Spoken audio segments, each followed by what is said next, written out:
अग्निवीर बड़ा मसला है देश भर में। आपसे सवाल भी बनता है इस पे, क्योंकि शेखावाटी वीरों की धरा है। बड़ी संख्या में शहीद यहाँ से गए हैं, चाहे कारगिल युद्ध हो, चाहे भारत ने जब भी सीमा पर युद्ध लड़ा, जवानों की शेखावाटी के शहीद है। बिल्कुल यहाँ पे आए। सेना बल्कि अर्ध सैनिक और पुलिस सब जगह इस शेखावाटी के लोग, हर सेना की टुकड़ी मेरा मार। मुद्दा यही है कि क्या ये चुनावी मुद्दा बनेगा? बिल्कुल बनेगा। न केवल अग्निवीर जो तबाह करने का काम किया है, जो देश की सीमाओं की सुरक्षा के लिए जान पे खेल कर भी सुरक्षा करते रहे। अभी हमने जब नॉमिनेशन किया तो 3 जो गैलेंट्री अवार्ड लोग हैं, दिगेंद्र सिंह है, आपका बगड़िया है और एक आजीजी है, तीनों को हमने सम्मानित किया है। और सबसे ज्यादा भूतपूर्व सैनिक हैं जिन्होंने इन्होंने वायदा किया था 1 रैंक 1 पेंशन।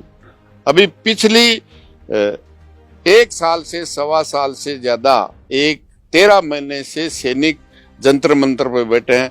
मोदी जी उनको नहीं पूछ रहे, क्योंकि जो विश्वासघात किया, नारा दे करके सम्मान रैंक सम्मान पेंशन आज भी नहीं की, और उसके लिए सैनिक बैठे हैं। मोदी जी तो कह रहे हैं मैंने सैनिकों के लिए, सेना के लिए बहुत कुछ कर दिया, और खासतौर पर भारत की सीमाओं को सुरक्षित करने में, उनके लिए अत्याधुनिक उपकरण लाने में बड़ी संख्या में धन भी, बजट भी खर्च हुआ है। तो किस तरीके से कॉमरेड अमराराम कह रहे हैं कि मोदी सेना विरोधी? सेना ही नहीं, देश विरोधी है, देश की सुरक्षा विरोधी है, नौजवान विरोधी है। आप अंदाजा कीजिए, 18 और 19 साल का जवान भर्ती होता था, 18 साल तक सर्विस करता था सेना में, और उसके बाद में पेंशन लेके आता था। एक्स आर्मी मैन था। सामान्य राजस्थान की सेवाओं में 2% पूर्व सैनिकों का भर्ती में कोटा रहता था। आज क्या है, 18 साल का भर्ती होगा, 22 साल में घर आ जाएगा, न पेंशन है न पूर्व सैनिक है। आप अंदाजा कीजिए, क्या यही सेना है? उसमें से 1 साल के लिए वो ट्रेनिंग लेगा, नौकरी करेगा, और 34 साल घर आ जाएगा। 22 साल के मुद्दे पर वोट पड़ेंगे। बिल्कुल पड़ेंगे। एक और बात कर लेते हैं आपसे, वो है कांग्रेस के साथ आने की। क्या कॉमरेड अमराराम को व्यक्तिगत तौर पर कांग्रेस के साथ आने से वोटों का लाभ होगा? ये जो मिलकर चुनाव लड़ा जा रहा है, इससे कितना आप मानते हैं कि जीत की संभावनाएं बढ़ती? नहीं, जीत और हार का फैसला मतदाता करेंगे, 22 लाख है। लेकिन जहां तक सवाल है, 14 और 19 में मोदी जी को 34 और 37% वोट मिले हैं, और मोदी के खिलाफ मेजोरिटी खिलाफ है। और जिस तरह से मोदी ने तानाशाही पूर्ण तरीके से संविधान और संवैधानिक संस्थाओं को कुचलने का काम किया है, ईडी और सीबीआई को हथियार बनाया है, निश्चित रूप से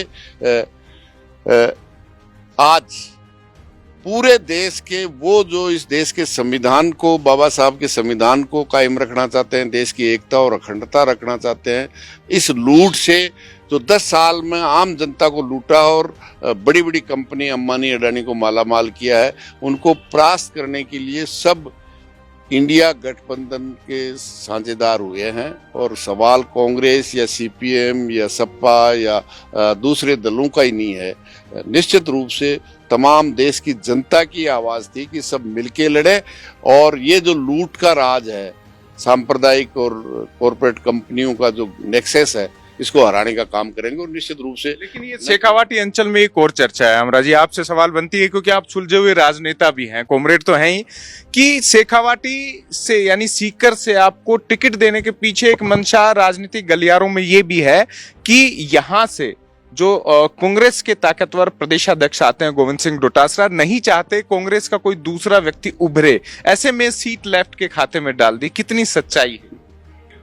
वो कांग्रेस के प्रदेश अध्यक्ष हैं, और कोई एक आदमी ये दे दिया वो दे दिया ये नहीं है। ये तो क्या गठबंधन डोटासरा जी ने इंडिया गठबंधन बनाया है, सब दलों ने बनाया है, उनके नेताओं ने बनाया है, वो भी उनमें एक हिस्सेदार है।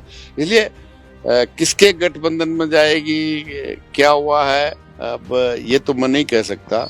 लेकिन पूर्ण रूप से कांग्रेस हो, सीपीएम हो, आरएलपी हो, आम आदमी पार्टी हो या दूसरे सीपीआई हो, सपा हो, सबके सब लगे हुए हैं। और निश्चित रूप से 10 साल में नए जो बाबा जी हैं उन्होंने नए यहाँ की पेयजल हो, अग्निवीर हो, ऐतिहासिक किसान आंदोलन हो, क्या क्या नहीं कहा इन्होंने। जीत गए 2 बार, इसलिए फिर लगता है कि कहीं भगवा रंग कमाल ना कर दे, लेकिन लाल रंग ज्यादा इसमें चोखा होता है। भगवा अब आश्रम जाएंगे या हरियाणा जाएंगे जीतने का नाम रह गया पीछे। एक और आपके साथ आता है, जब चुनाव की बात होती है तो हमेशा ये रहता है कि भाई कॉमरेड जीवन एक तरह से वो भी संत का सा ही जीवन है कि जो है वो जनता के लिए है, लेकिन चुनाव लड़ने में संसाधन जुटाने में परेशानी तो आती है। मैंने देखा आपकी सभा में जनता मदद भी कर रही थी। क्या राजस्थान चौक के जरिए आप आपके समर्थकों मैं धन्यवाद दूंगा। मैंने 96 से लेकर के आज तक 7 चुनाव लोकसभा के लड़े हैं, 7 चुनाव मैंने 8 चुनाव विधानसभा के लड़े हैं, 4 में जीत के भी गया हूं। एक एक नया पैसा, क्योंकि ये मार्क्सवादी कम्युनिस्ट पार्टी है जो मोदी जी चुनावी बॉन्ड लेके आया था। केवल देश में कम्युनिस्ट पार्टी, मार्क्सवादी और कम्युनिस्ट पार्टियां हैं जिन्होंने इलेक्ट्रल बॉन्ड के लिए एसबीआई में खाता नहीं खुलाया, और केवल मार्क्सवादी कम्युनिस्ट पार्टी जो राष्ट्रीय पार्टी है उसने देश के सर्वोच्च न्यायालय में रिट पिटीशन की, और उसके अनुसार सर्वोच्च न्यायालय की खंडपीठ ने, जो संविधान पीठ है, उसने इसको असंवैधानिक घोषित किया और भ्रष्टाचार को शिष्टाचार बनाने का काम किया। तो न केवल चुनावी बॉन्ड से पहले भी किसी कंपनी से मार्क्सवादी कम्युनिस्ट पार्टी ने कभी भी उन कंपनियों का पैसा नहीं लिया है, और केवल जनता जिसके लिए हक और अधिकारों के लिए लड़ते हैं उनसे वोट भी लेते हैं, नोट भी लेते हैं। और जी शेखावाटी में कहावत है, बोलो जी की खाए बाजरी भी की बजावा हाजरी।